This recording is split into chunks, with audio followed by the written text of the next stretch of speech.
Radioactif. Radioactif, la radio qui libère la parole des jeunes. Bonjour et bienvenue dans cette chronique du lundi, je suis Logan, volontaire en service civique, et aujourd'hui je suis accompagné de Nathan. Bonjour Nathan. Bonjour. De quoi vas-tu nous parler dans cette chronique? Alors je vais vous parler d'un groupe de musique électro qui se nomme Ascendant Vierge. Très bien, et quant à moi je vais vous parler de la machine Enigma. Bah Nathan, je te laisse commencer cette chronique. Donc le groupe de musique électro Ascendant Vierge, c'est un groupe qui est franco-belge, qui est composé de deux personnes, qui se distingue par sa singularité et sa créativité originale. Donc c'est un duo qui est composé de Mathilde Fernandez et de Paul Seul, et ils ont sorti un EP qui a beaucoup marché en 2020 et qui se nomme Vierge. C'est rapidement devenu un phénomène dans la scène musicale et européenne, captivant un public avide de nouveautés et de sensations fortes. Mathilde Fernandez est une chanteuse à la voix brillante et douce qui apporte une dimension lyrique et dramatique au projet. Elle est connue pour ses performances scéniques envoûtantes et sa capacité à exprimer des émotions intenses à travers son chant. Paul Seul, quant à lui, est un producteur et DJ émérite, membre du collectif Casual Gabbers, connu pour ses sets énergiques et ses productions puissantes. La musique d'Ascendant Vierge est une expérience auditive immersive. Leur premier EP Vierge, sorti en 2020, a été acclamé pour son audace et son originalité.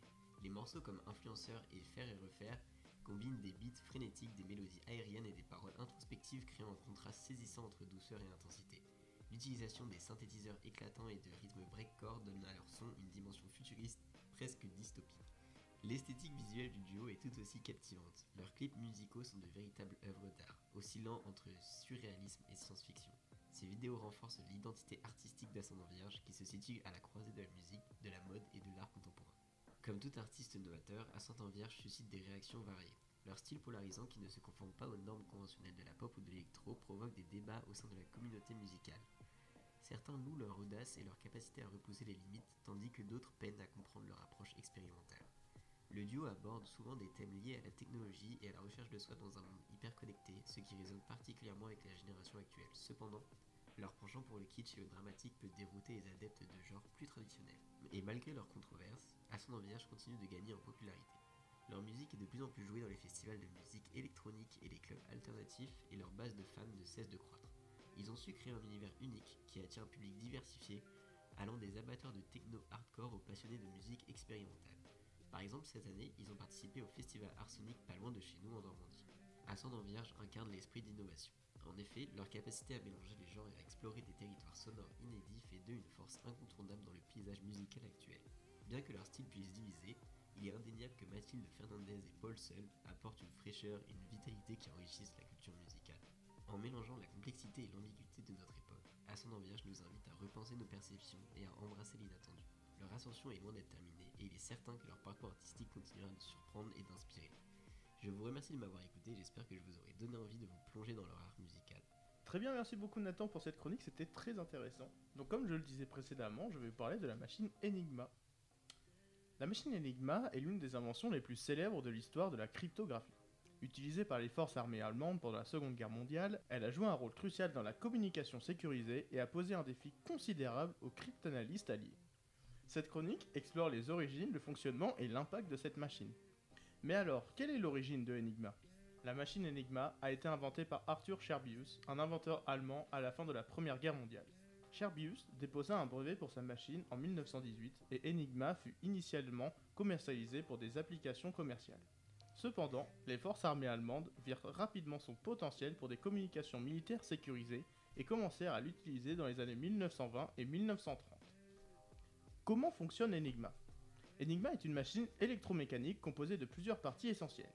Un clavier, utilisé pour entrer les lettres du message à chiffrer, des rotors, qui sont des cylindres tournants avec des câbles internes complexes qui substituent les lettres. Le nombre de rotors et leur configuration pouvaient être changés, offrant une grande variabilité.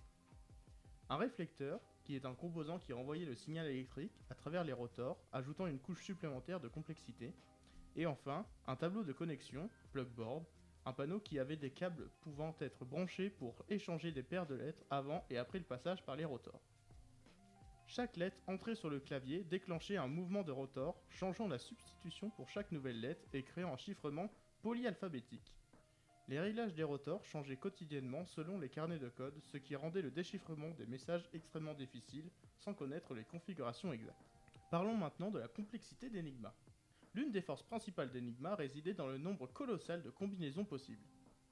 Avec 3 rotors, choisis parmi 5, chaque rotor ayant 26 positions et un tableau de connexion capable de permuter plusieurs paires de lettres, le nombre de configurations possibles était astronomique.